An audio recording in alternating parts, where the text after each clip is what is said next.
It was more than 20 years ago that I first came across the pages of this little tiny book, subtitled A Practical Guide to Personal Freedom, The Four Agreements by Don Miguel Ruiz.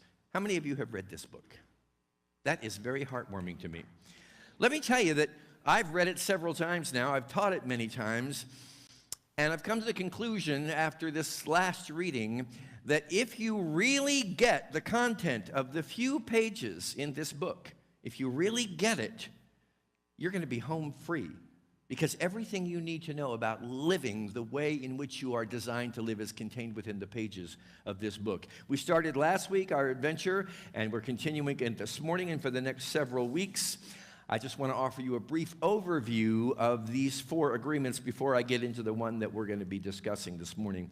First of all, don't take anything personally, and I know nobody in the room ever takes anything personally. You know, as Spirit would have it, we're going to be talking about that subject next week, and our guest speaker is going to be the amazing Martha Creek. If anybody can preach to us on the subject of not taking anything personally, it will be Martha. So she'll be here next week as our guest speaker, and also she'll be doing a public workshop that you're invited to join us for on the following Monday night. So don't take anything personally. Don't make any assumptions. These are all a piece of cake, a walk in the park, right? Don't make any assumptions. Nobody in the room ever makes assumptions. I certainly never make assumptions. He lied. We make them all the time, don't we? We're always making assumptions. We're drawing conclusions in our minds. And most of the time, they're not very positive conclusions because there's a tendency in our human conditioning to always look toward the worst. So we don't want to make any assumptions. From now on, we want to take everything that we are assuming into the center of our being and see if it resonates there as being true for us. And you know, something can be completely true for somebody else, and that doesn't mean it holds an ounce of truth for you, because truth is different for every individual. If you haven't noticed, none of us are quite the same. And sometimes that's a little difficult and trying, deals with our patience factor, but the reality is it is the single most beautiful quality that the human family possesses. We are all different, and we don't have to be afraid of that. In fact, when we come in this room on Sundays, we can celebrate it. And if we can celebrate it for 75 minutes on a Sunday morning in this room, we can start to begin to celebrate it on an ongoing basis around this entire globe. I think that's what we're here for. I think what this awakening is all about. And finally, always do your best. And if you're like me, and I imagine we have a little bit in common, there's some days when you put your head on the pillow and you think, God, what a beautiful day. I couldn't have played it any better. It was just an exquisite day. And then there are other evenings when it's like, what the hell happened to me today? Because your best varies from day to day, doesn't it? You give it your best shot, and then you know you gave it your best shot, and you don't go around beating yourself up for, I could have done it better, or I could have done it differently, or why didn't I? Or my mother used to say, woulda, shoulda, coulda, which never does anything except should on you. Listen carefully. Above reproach. Now, this morning, we get to talk about the single most important of the four agreements. It's actually the first, but I waited until last to share it with you. And it's this: be impeccable with your word. Be impeccable with your word. And I went to the co-founder of the Unity Movement, Charles Fillmore, some words about words that he shares. He says this: words are the vehicles through which ideas make themselves manifest. Words are the vehicles. So words are the means of transportation through which ideas become living realities in your day-to-day experience. Your words have a vibratory, energetic content. Words and the meaning and the power and the emotion behind them. So every word you send out, this is both liberating and terrifying. If you want to be honest, every word that you send out, every word that you speak is creating your experience of reality. And I emphasize those words, your experience of reality, because the ultimate spiritual reality is that you are right now in this moment and in every moment dwelling in the kingdom of God, and you are made in the image and likeness of God. If you woke up this morning and you had difficulty believing that, it's only because through the power of your ideas, the content of your mind, and through the expression of that content by means of the words that you are speaking, you're creating a reality or an experience of reality that is not in sync with divine reality. Are you with me on this? You see, you have free will. You can create any kind of experience that you want. What you want in the heart of hearts is to align your experience with this divine reality, and the way that you do that is through your words, through the dialogue you are having with yourself and the dialogue that you are entertaining with others. The dialogue that takes place in yourself, of course, we're all familiar with. There's that ongoing recitation. Quite often, to be really honest, it can be harshly judgmental. Have you noticed? It holds a level, an expectation, a standard within you. It's sort of a ruthless judge. And when your behavior doesn't measure up to that, it condemns you, it persecutes you, it prosecutes you, it judges you, and you land in prison. You land in a prison of your own making. But you are free to change this internal dialogue by beginning to observe it. So watch very carefully the internal dialogue that you are having with yourself, which so often turns out to be the seeds from which your dialogue with others is born. You start with the internal dialogue. What am I saying to myself? And to what degree is it aligned with the divine reality that I know to be the case, that I am made in the image and the likeness of God, that I am perfect? You're not striving to be perfect. Have you noticed that when you strive to be perfect, you're always striving? Because you can never strive enough to be perfect. Why is that? Because perfect is what you already are. You are perfect in the mind of God, in the heart of God, right now in this moment. So we begin to be aware of that dialogue, and then we start to very carefully monitor what's coming out of this trap, what's being ushered across the threshold of our lips every day. What are we saying about ourselves? What are we saying about other people? And specifically, he spends a lot of time in the pages of this book talking about the number one dis-ease amongst humanity, and that is gossip. Gossip. Talking about other people behind their back, and typically in a negative fashion.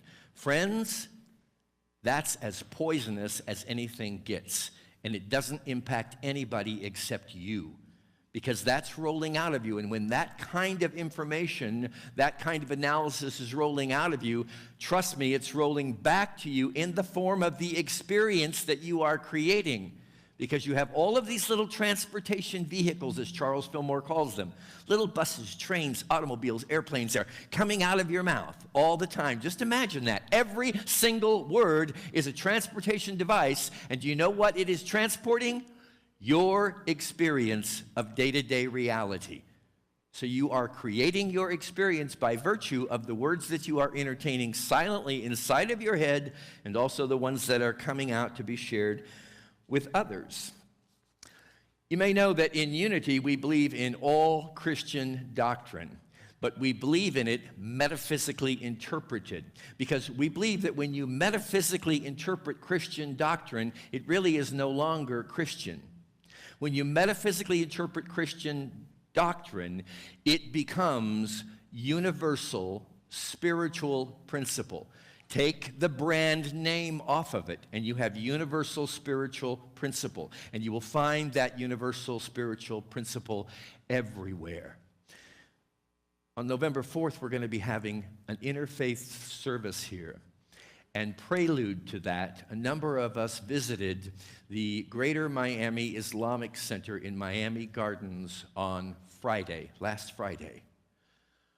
It was one of the most memorable and moving experiences of my life. Even now, just remembering it is very emotional for me, because as I saw this gathering of hundreds of individuals coming together, not with the great music that we enjoy and not with the fanfare, but simply out of devotion to God, they come together. And the imam spoke so highly of us during this experience. He talked about you. He talked about unity on the bay. He talked about transcending the boundaries that are created when we say, I'm Islamic, I'm Jewish, I'm Christian, whatever it may be. And there was a spirit of unity. My friends, we were treated like royalty. Very infrequently have I received that kind of a warm reception.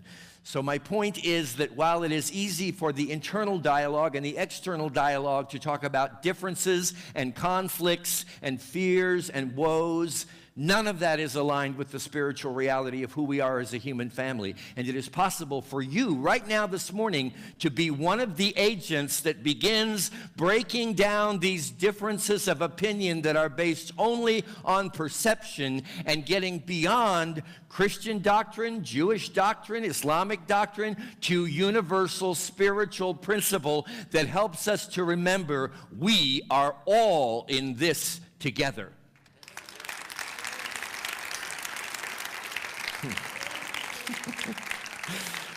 I actually have no idea where that came from. It is not in my notes. It was based purely on experience, but it was truth.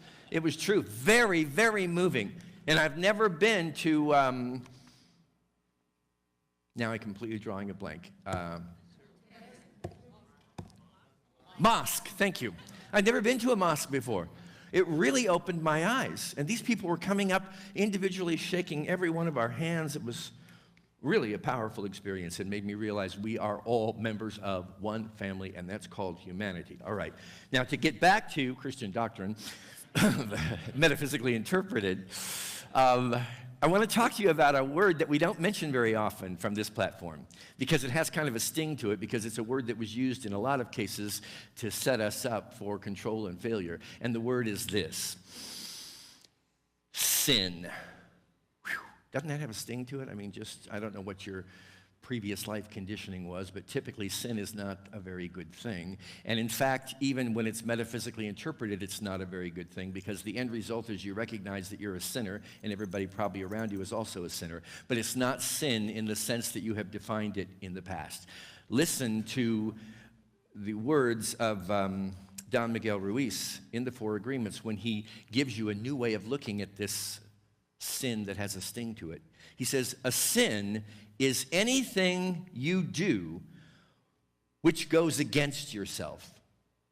Being impeccable is not going against yourself. When you are impeccable, you take responsibility for your actions, but you do not judge or blame yourself. The word impeccable actually is of Latin origin, and it means without sin. So if you want to live a life that is without sin, it means simply that you have to stop going against yourself. And it helps to stop going against others either, by speaking lies about them, by saying that they're frail if you think they're in a sickly condition, by thinking that they're vulnerable to human conditions and woes and poor circumstances, by believing about yourself that you don't measure up, that you're not enough. That's one I held on to for a long time, and I am more and more every day gladly and joyously releasing it, because it goes against me. So I invite you to look at the dialogue, internal and external dialogue that you're having, and say, am I speaking in support of myself? Am I speaking in support of others? Am I speaking in support of humanity and life on this planet? Or am I speaking against it? And right now, my friends, it's as easy, if not easier, to speak against things than it is to speak for things. And every time you speak against something, you are not being impeccable with your word. You are being out of alignment with what you could see if you chose. You could alter your experience from day to day by altering the storyline that you're telling. The story that you tell, I just mentioned this a few weeks ago. The story you tell will always be the life that you live. So it behooves us to become aware of this dialogue, internal and external. What am I saying about myself? And not to judge us or condemn us or punish us when we fall out of line with it, just realize to ourselves, I'm simply speaking out of accord. My word is not impeccable. When we talk about word, in this case, it has nothing to do with giving your word to anybody else, except by means of the vehicles of transportation that you are sending out through the energy of your spoken words about those people or about yourself. And the popular opinion right now is that there are a lot of groups out here to come down on.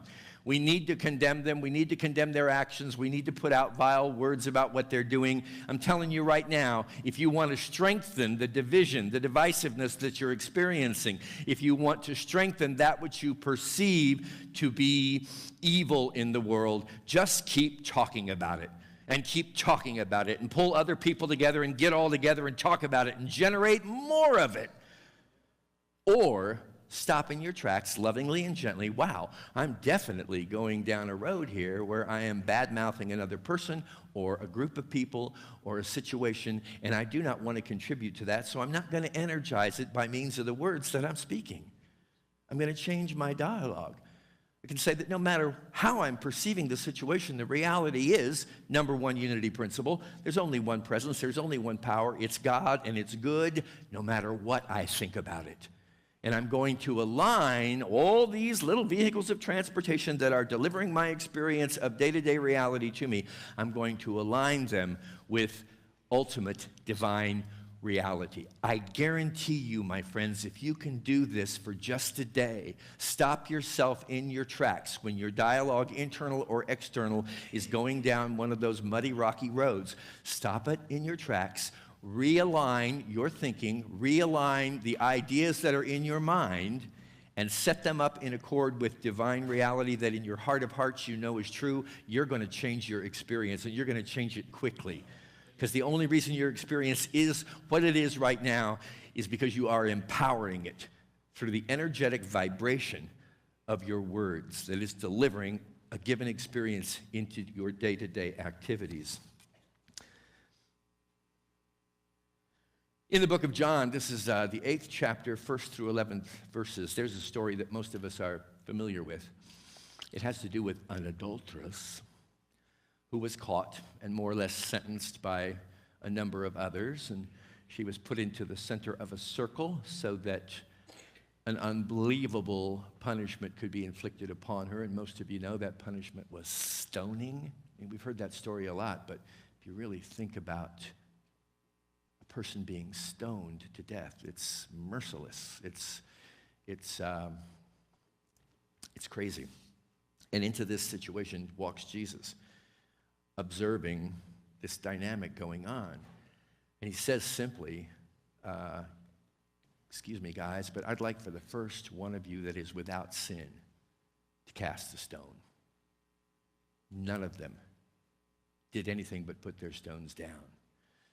Because they realized that, especially if you take on this understanding of sin simply being the act of going against yourself, we're all doing it every day. That's why I say, we're a pack of sinners, but don't take it too seriously. All you have to do is change that. Sin isn't going against God, but sin could be going against what God has created. And that's you, and you, and you, and you. God has created you. We don't have to go against it any longer. What did Jesus tell that woman? As you see, no one here can condemn you because they have recognized their perceived fault in themselves. So they're not going to condemn you, and I'm not going to condemn you. And then the most powerful words he says in that story, go and sin